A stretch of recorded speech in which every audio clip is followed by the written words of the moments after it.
patient positioning is one of the biggest drivers as far as good posture or bad posture. So I'm really glad that we're talking about that. Having a nice patient chair is crucial. One that, yes, is comfortable for the patient, but also is designed in a way that's not going to get in our way. And I like to say a comfortable patient is a compliant patient, right? So we need to keep them comfortable too, but not at the expense of sacrificing our bodies. Welcome to Austin, Texas, and welcome to the Phil Klein Dental Podcast. If you've ever ended a long clinical day with a sore neck, tight shoulders, or a nagging backache, you're not alone. And more importantly, it's not something you just have to accept as part of the profession.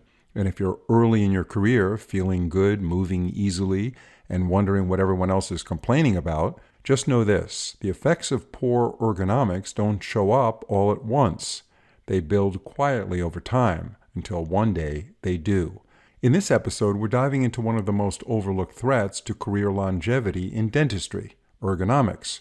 From the subtle habits we develop over time to the way our dental chairs and operatories are designed, small daily compromises can quietly add up to real strain, injury, and even burnout.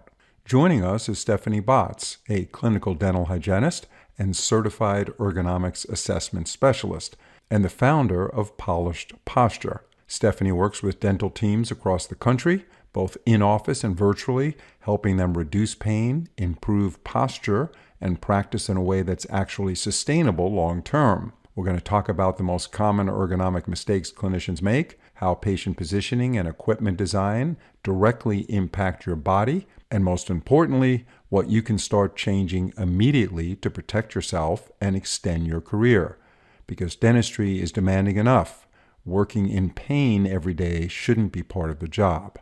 Before we bring in our guest, I do want to say that if you're enjoying these episodes and want to support the show, please follow us on Apple Podcasts or Spotify. You'll be the first to know about our new releases, and our entire production team will really appreciate it. Stephanie, it's a pleasure to have you on the show. Thank you so much, Phil, for having me back. It's always nice to sit and chat with you for a little bit. Yeah, absolutely. And thank you very much for an excellent presentation that you gave to Viva Learning on April 28th. I certainly encourage all of our listeners to check it out. It's called The Top Ergonomic Mistakes in Dentistry and How to Fix Them. So really good webinar, and thank you for that. So let's begin this episode with just a little bit of history. Dentistry didn't exactly start with great ergonomics. In the earliest days, patients were often treated wherever space allowed, even on the floor, with the practitioner stabilizing the patient's head between their knees in order to get access. It was all about extraction and survival back then. Take the tooth out, save the patient's life. It certainly was not about posture or career longevity, for sure.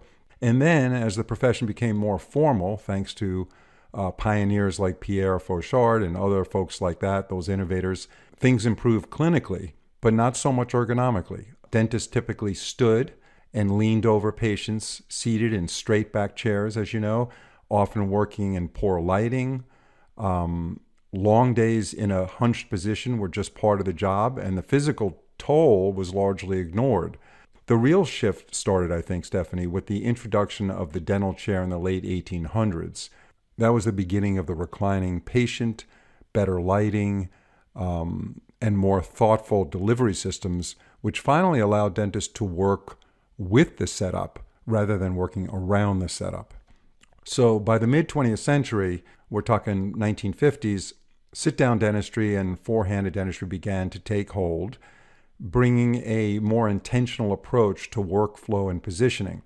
So now fast forward to today, and while our technology truly has dramatically improved, the physical demands haven't gone away. They've just changed. They've kind of just transformed into something different. And in many cases, procedures are longer, more precise, and often more sedentary. And that means that the consequences of poor ergonomics show up earlier and stick around longer. So in many ways, the dental operatory has evolved tremendously. We all know that with all these advancements. But when it comes to how we actually use our bodies day to day, a lot of clinicians are still paying the price physically, and in many cases, heading down a path that could ultimately shorten their careers. Do you agree with all of that premise before we get started with some questions? Yeah, and I really appreciate that little history lesson there, Phil, because it's really fascinating to see where we started and where we're at now. And with all of these advancements with great equipment and loops and great stools, pain rates are still super high, which is really interesting, right? You would think that it wouldn't be that way. And I really love what you mentioned about standing because dentistry used to just be 100% standing. Then we got some new equipment that allowed them to sit. Then they transitioned to mostly sitting. And now, at least what I recommend is a blend of the two because doing one or the other constantly isn't great. So I like it when people alternate. But it's really interesting to look back and see how far we've come, but also see the issues that we still have. Yeah, absolutely. So, what are the most common musculoskeletal problems you're seeing? And I assume they involve the neck, the back, the shoulders, and of course the wrists. And generally speaking, how early in a clinician's career do these injuries typically show up? Yeah, I mean, you hit all the hot spots. We're still seeing a lot of carpal tunnel and wrist tendonitis. There's a fair amount of tennis elbow where they get tendonitis in their elbow as well, rotator cuff injury, and of course, back issues, low back injury. That was my injury, was a low back problem. But there's all kinds of things. We could get tendonitis in the thumb. We could have hip issues. So it all depends on the clinician. But really, on average, it can take as little as just 2 years for someone to start developing symptoms. But I hear often from students who aren't even done with school yet. They have not even taken their boards yet, and they're already in pain. And they're like, oh my God, did I just make a huge mistake? So depends on the clinician. And there's a lot when we talk about ergonomics. Obviously, I'm passionate about that, but I'm also passionate about making sure you're building your body, building that strength, doing some strength training and really taking care of your body outside of the operatory as well. Yeah, so it's a combination of staying fit, strengthening the areas in your body that absolutely apply to your career, but Hmm. also having the right setup and the right equipment because without that, then you're compensating all the time and you're adapting. So when you Yeah. walk into a dental operatory, what are the first red flags that tell you someone is headed toward injury? And how can clinicians start recognizing their bad ergonomic habits in their own routines? Part of my job that I really like is going in and it's different for every clinician. So I look at what are they doing in their operatory? Are they a hygienist? Are they a restorative dentist practicing four-handed dentistry? We've got operatories that are better for each of those. And I think a mistake some offices or practice owners make is making every operatory the exact same layout, no matter if it's used for hygiene or restorative or operative, when we really need to be taking a more individualized approach with that. But looking where their equipment is, are they having to reach constantly for their equipment, either across their body or away from them? We want to limit reaching. Are they forced to twist in their operatory? Do they have a patient chair that is like helping their posture or hurting their posture? So I really think it's important for clinicians to at least take an introductory lesson on ergonomics because if we're not aware of what we're doing, like how can we fix it, right? Same with the mouth. If we don't know that soda is bad for our teeth, then we're not going to stop doing it. So I think either just an introductory course on ergonomics and then really just learning and recognizing what they're doing and trying to address those mistakes. Yeah, and talking about addressing those mistakes, I mean, ideally, in a perfect world, you'd have an empty room, right? The dental clinician walks into a room, there's nothing there but four walls. And they come to someone like you and they say, Stephanie, this is what I do. I'm a dental hygienist, or I'm a general dentist who does a ton of operative dentistry, whatever it is. And then you could equip them, or someone, some expert can equip that room perfectly, and they could build their body with exercises and good regimens of workouts, whatever they need to do to build up the muscles that they're using on a daily basis, and then be aware of what they're doing on a daily basis as far as not getting into any bad habits. That would be the ideal situation, but that's, how many times is that going to happen, right? Because a dentist is coming in as an associate, a dentist bought an existing practice, a dentist is hired by a DSO, and they get what they get. So when a clinician identifies an injury that's starting to get worse and their pain is starting to build and they're stuck with what they have, let's talk about a hygienist. What should she or he do to try to fix it where the dentist says, okay, I just hired you. Now you want me to just rebuild your whole operatory, because that's not realistic. So what can that person do? Yeah, and I totally understand that. It's not realistic for us to just gut every operatory and make it for that clinician, especially with hiring habits and retention habits. Like, we're not going to have the same person probably for the next 20 or 30 years. So it doesn't make sense.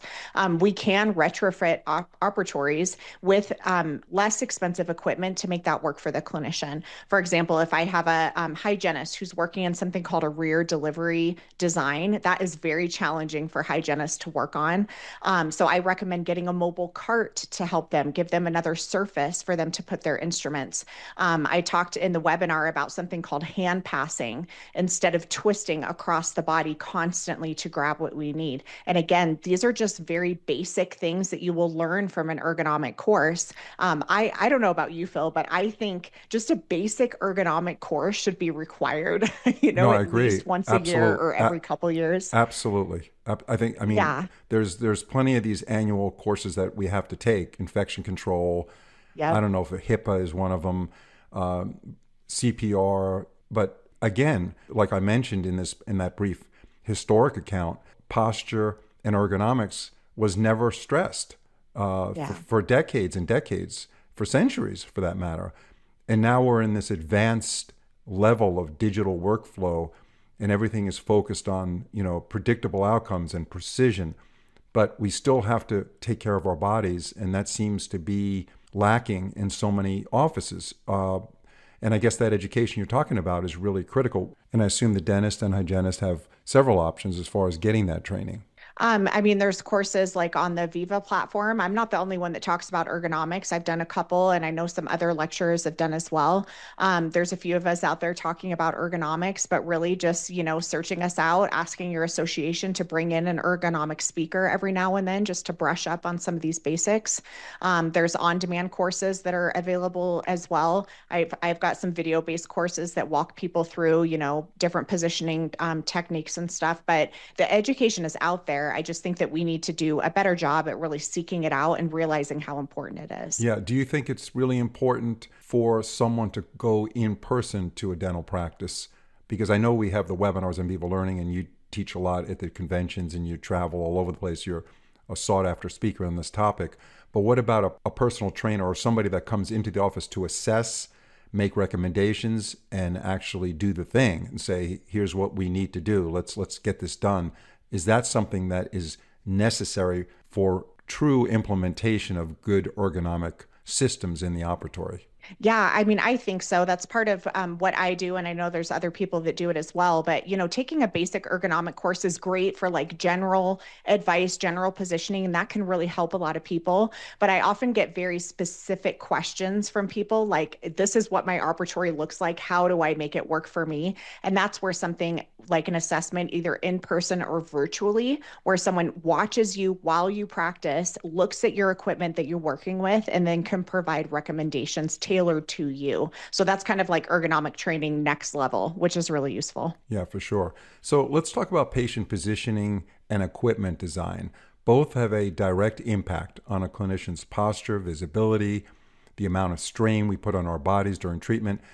And without question, patient comfort is obviously essential and a top consideration, but we have to be just as intentional about our own positioning, even though we want the patient to be ultra comfortable. So how do we strike that balance, Stephanie, so we're not constantly adapting ourselves to gain access to the tooth we're working on, or the arch we're working on, which we now know when we do that ultimately results in long-term wear and tear on our bodies? Yeah, I mean, everybody knows the pain that they experience when they're working on a patient that isn't in the right position, right? Or they're working on a terrible patient chair that's huge, it's bulky, and they're not able to get close to their patient. Patient positioning is one of the biggest drivers as far as good posture or bad posture. So I'm really glad that we're talking about that. Having a nice patient chair is crucial. One that, yes, is comfortable for the patient, but also is designed in a way that's not going to get in our way. Midmark has some great options. They've got different chair sizes and chair designs, but they're all prioritizing the clinician. I mean, they're comfortable for the patient, but they're nice and narrow up towards the headrest. They don't have these big bulky wings that we have to try to work around. Also, headrest adjustment and headrest design is really important. Being able to adjust that headrest to control the occlusal plane, whether we're on the upper or the lower arch, is really important. There's some older patient chairs where the headrest cannot be adjusted at all. It pretty much just pulls in and out, and that's it. But Midmark has some really nice ones that will help us get the occlusal planes where we need Yeah, them so to give us be. an example of that. Like if I'm working on the maxilla, what do Mhm. I want to do to the headrest to get the chin in the right position so that my occlusal plane is in the right position so that I can get access to the upper arch? Yeah, so upper arch, I know that's probably the most challenging for a lot of people, right? And that's something I talk about in the webinar. I've got some photos that really depict what I'm talking about here. But when we have the patient's head all the way on that headrest, we need to actually decline the headrest a little bit, which will encourage the patient's chin to go up towards the ceiling. This, I'll try to explain this without a photo, but if you're looking at your patient from the side and their mouth is open and they're reclined, we want a vertical line going through their mouth, and we want the maxillary teeth to be at least 10 to 20 degrees behind that vertical line. I hope that makes Yeah, sense. it does. If not, check out the Yeah, photos. yeah, I have a dentiform in front of me while we're talking, so Okay. I'm tipping the dentiform and finding that vertical plane and then moving it. And what's actually moving it in the chair is the headrest. It is. That's moving the chin so that the Yes. occlusal plane is where you just described it actually gets into position. And so that allows what for the actual clinician as far as their posture when you put the patient in that position to work on the maxilla. Well, if you imagine the clinician being at like 12 o'clock, okay, we want those maxillary teeth pointed back towards us as much as possible. So it's a nice, easy reach. We have better visibility with our mirror and our instruments. When those maxillary teeth are in front of the vertical line, that's when we start reaching and leaning and hunching, trying to see. So, really important to bring those teeth to us. Another aspect is making sure the vertical height of the patient chair is correct. We want the patient's mouth, I call it my elbow rule. We want the patient's mouth to be at our elbow when we're in neutral posture. When the patient is positioned too high, which is what a lot of us do, that's when we have the shoulders raised, we're out in chicken wing doing all these crazy things. And then the position is completely different for the lower arch. So I talk about this in the webinar. We really need to be deliberate, whether we're talking about the upper or the lower arch. Yeah, now I was at the Chicago Midwinter Show and I happened to stop by the Midmark booth and Mm-hmm. I actually sat in one of the patient chairs. You know, as a patient, I sat in the dental chair and there were so many features about that chair that were literally designed for the clinician in Yeah. mind, although keeping the patient comfortable. Yeah. And it was really impressive. I mean, they were the people that were there. I know they were salespeople, but they were extremely excited about the innovation that Midmark has instilled in these chairs because that's their goal. I mean, I think they built these chairs to make sure that the operator has an extended career and at the same time the patient is comfortable. Where I'm not sure a lot of these chairs that are out there, wherever they're made, really consider some of that stuff, right? Yeah, and I can't answer that. All I know is that I've chosen to work with Midmark because they have the same philosophy I do, is prioritizing ergonomics for dental clinicians. And they put so much energy and thought into everything that they design, whether it's a chair, their cabinetry, their operatory designs, their delivery systems, and it's all based on helping the clinician practice better. But their chairs are also very comfortable for the patient. And I like to say a comfortable patient is a compliant patient, right? So we need to keep them comfortable too, but not at the expense of sacrificing our bodies. Yeah, so it seems to me a lot of dental chairs do not have that adjustable headrest. Am I wrong there? Isn't it like a lot of them have this little cushion pillow that just sits there and they put their Well, head I've back on it? seen Or is that routine now? Is that something that's standard, these adjustable headrests? In my experience, as far as what I've seen out there, the newer chairs, a lot of them are adjustable. But they don't, but Midmark even like it's adjustable, but they also have a nice contour to the headrest, which kind of cups the patient's head. If anyone has had the experience of having their patient's head move all around on this huge headrest, it's really hard. So it kind of like locks them in place. So even if the headrest is adjustable, is it actually like getting the head in the right spot for you? What's the priority features of a dental chair? And list like maybe three or four of them. Like, what's the number one priority that a dentist should look at or a hygienist should look at and say, if they're coming to a new office, I hope my chair that I'm going to work on has this. And then what's number two, three, and four? What are the priorities? Yeah, I would say the adjustable headrest, which we've already discussed, making sure that it's a narrow backrest. So you want to make sure that backrest is tapering up and gets narrow up towards the head of the patient, because that's where we live, right? Is up around the patient's head. What we don't want, and where I would like run for the hills, is if I walked into a practice and I saw a chair with these really wide wings on the back. I have no ergonomic hack for you if you have a chair like that. They are impossible to work around, and it causes leaning and reaching, and it's just a nightmare. So making sure it's nice and narrow. And you also want a thin back on the patient chair. I see a lot of these really thick back chairs that maybe have like a massager in them and a lot of cushion, which maybe is nice for the patient, but that's kind of encroaching into our space, right? As far as where our arms need to be. So you want a nice thin, narrow back with an adjustable headrest. Midmark has also like just leveled up, and they have an adjustable backrest, which I have never seen before until they showed it to me on their new design. But the backrest actually moves independently, which can support patients when we lean the back of the chair. So those are What, some nice features. yeah. And what about the fact that the chair can go up to a certain height so that you can do standing dentistry? Yes. And I hear a lot from clinicians. They try to stand because I talk a lot about standing, and they're like, my chair legit does not go up high enough. So that's really important. Midmark also, another reason why I love working with them is they love the alternating sitting and standing. They want you to be able to stand.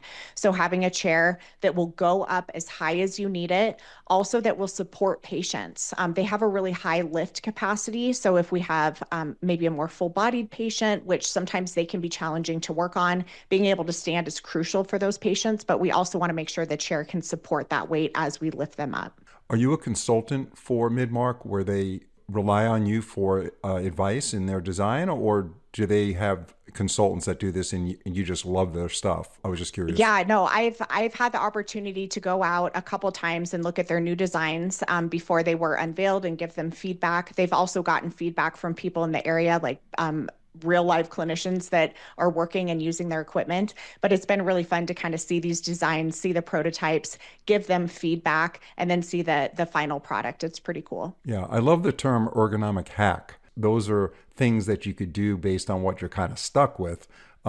So give us some of those. We would love to hear some of your favorites, and that has to do with, I guess twisting and reaching and forward head posture and all these other ergonomic risks that we face. What are your favorite ergonomic hacks? I have to say the hand passing hack, if you have a rear delivery unit, is one of my favorites, because if you look at the webinar, I share a video clip in the webinar. Doing hand passes eliminates reaching and twisting, and that is a huge problem in rear delivery units. So I'd have to say that's probably my favorite one. Also, the elbow rule, that's a really nice benchmark. You want the patient's mouth to be at your elbow.